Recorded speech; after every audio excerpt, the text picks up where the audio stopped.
po të kemi parasysh edhe sot që diskutojmë, zoti Dumani ka një numër caktuar personash që e ruajnë.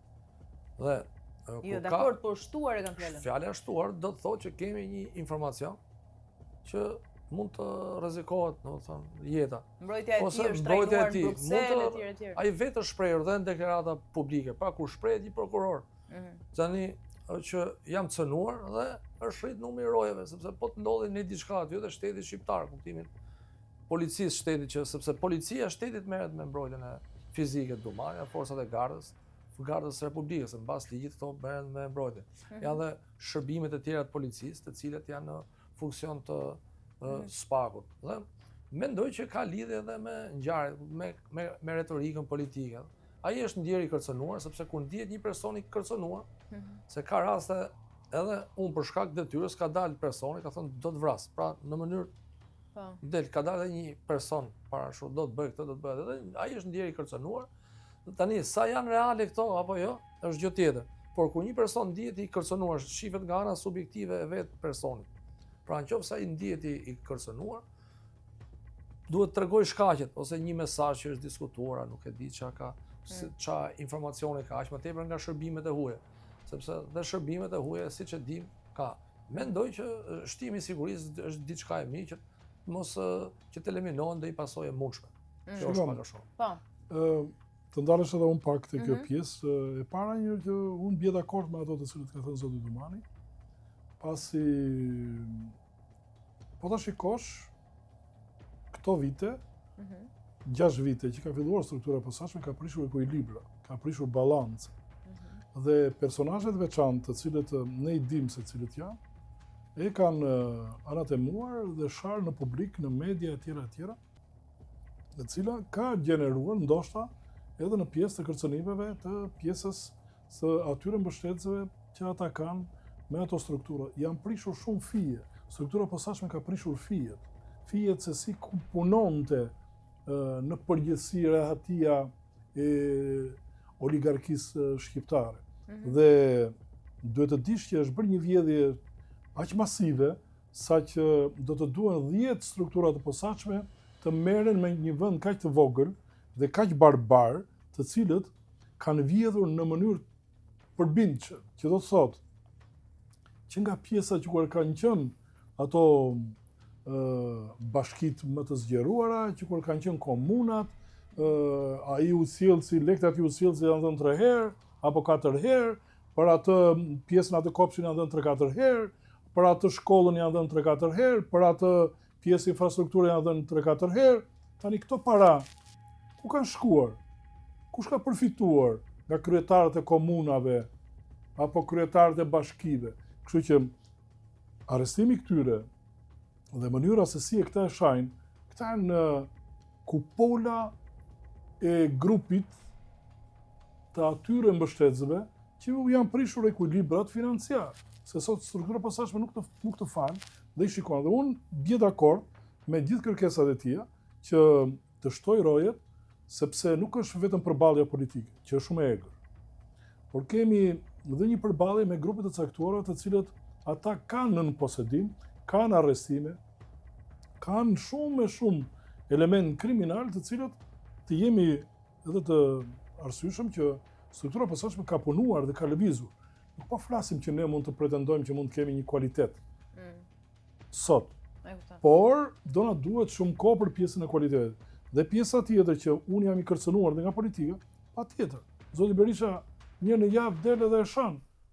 Ilir Meta vazhdon e shan. Këto gjëra normalisht janë kërcënime për atë.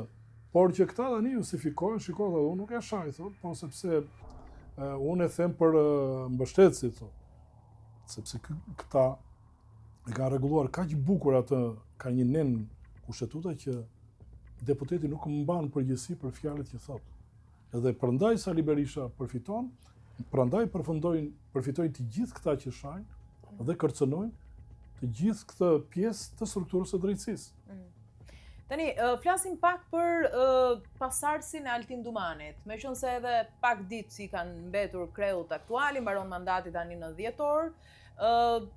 Është hapur gara, janë 4 kandidatë në garë, pjesë e prokurorisë posaçme.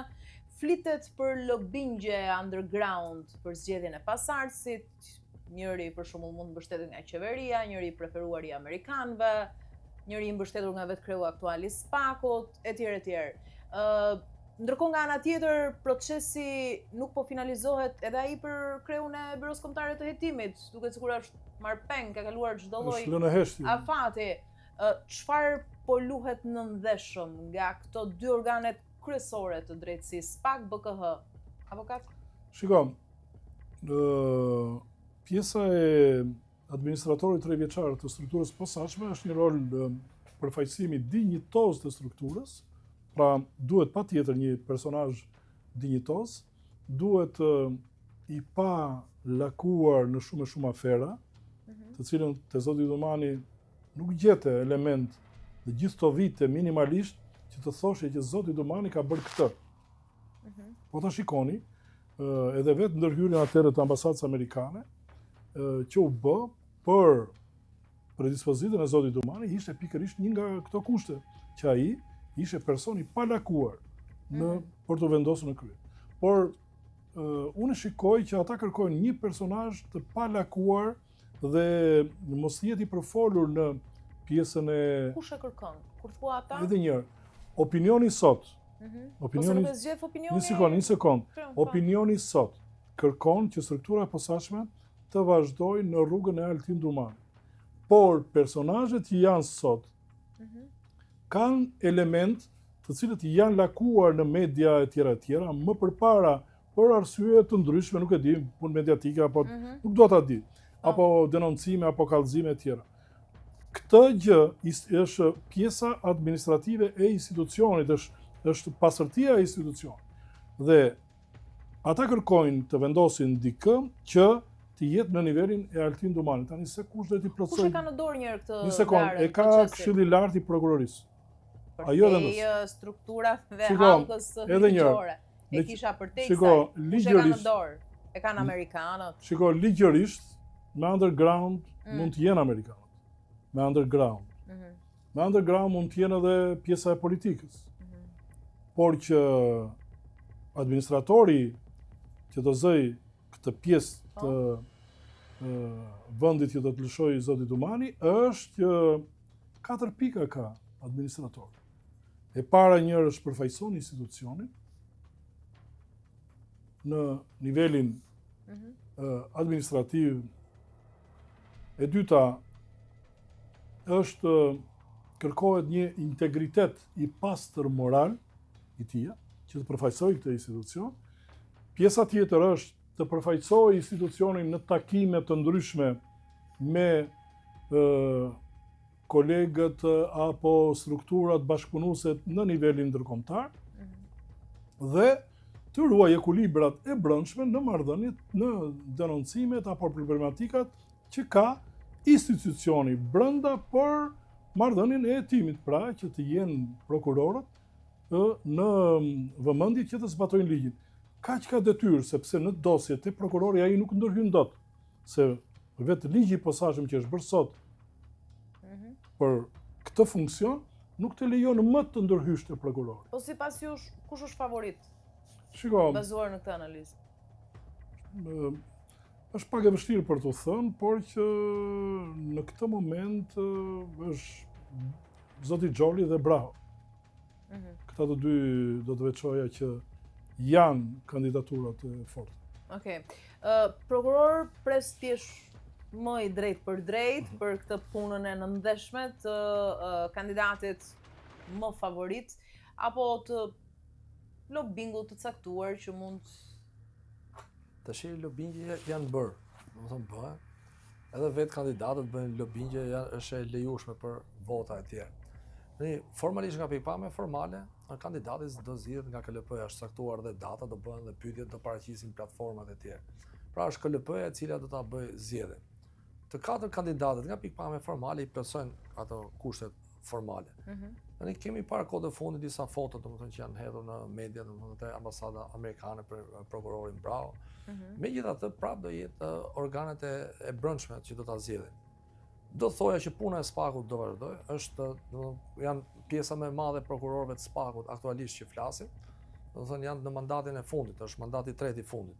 Se ke edhe të zgjedhërishtës janë shumë pak, janë 3-4, pra pjesa më e madhe do ndryshojë, do vazhdojnë me ushtrimin e ndjekjes penale. Është shumë e rëndësishme që çështjet që kanë vazhduar gjatë kësaj periudhe, siç ishte në kohën e Krajës, ishin ca dosje të cilat janë regjistruar në kohën që ishte drejtues Ben Kraja, si thotë që u korrën frutet të këtë. Sa ai vuri themelet. Ai vuri themelet, se edhe Ben Kraja, po të kemi parasysh i del emri më pak, kur bëhen institucionet të reja ka problemet e para, infrastruktura, funksionimi, puna, pra nuk janë çështje të thjeshta, se është një institucion i ri, edhe një zyrë e re kur bëhet, ose ka shumë punë. Pa le të bëhet një institucion i ri që janë jo më pak se 60 oficer të BKH-s që janë aty, që janë pranë prokurisë, marrëdhënien me Ministrinë e Brendshme është një punë shumë e madhe dhe korrja e punëve u bën nga Dumari.